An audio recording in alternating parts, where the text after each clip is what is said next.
Bonjour, je suis Guillaume Chérel. Alors je me prête à l'exercice de la vidéo parce que c'est tendance et que ça fonctionne bien. Pour ceux qui ne me connaissent pas, je suis né il y a une cinquantaine d'années à Paris, mais j'ai pas fait exprès. Je pense que j'ai toujours 36 ans moi dans la tête, parce que Cervantes disait qu'il faut garder dans sa main celle de l'enfant qu'on a été. Je vis à Marseille depuis 2 ans. J'ai commencé à publier des polars en 1997, ça ne me rajeunit pas, avec la série du Poulpe, un poulpe qui se passait déjà à La Réunion, qui s'appelait Tropique du Grand Cerf. D'ailleurs, je pense qu'il est par là, Tropique du Grand Cerf, ça s'appelait. 21 ans après, ou 22 ans, je publie La femme qui mangeait les fleurs. Désolé si la couverture est à l'envers, je ne sais pas trop comment on peut faire autrement, qui est publié chez Mel McCat, dont s'occupe Patrick Coulon, qui m'a très bien reçu. C'est un auteur, un journaliste et un éditeur, marseillais, entre autres. La femme qui mangeait les fleurs, c'est l'histoire de Jérôme Bourgard, qui est détective public pour se distinguer des privés, qui apprend qu'une de ses ex, dont il était très amoureux, qui s'appelle Sabrina, a disparu à La Réunion, dans le cirque de Mafat, que les randonneurs connaissent bien.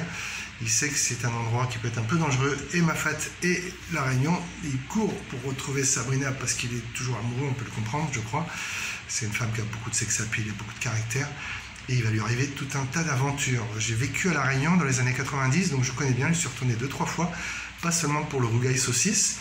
Pour terminer, pour me présenter, j'ai écrit Un bon écrivain est un écrivain mort, pour que vous voyez un peu qui je suis. Vous avez peut-être entendu parler, c'était un joli succès, grâce à l'humour, paraît-il, qui transparaît dans ce livre, écrit avec verve. Et puis, j'ai publié Cadavre, vautour et poulet au citron.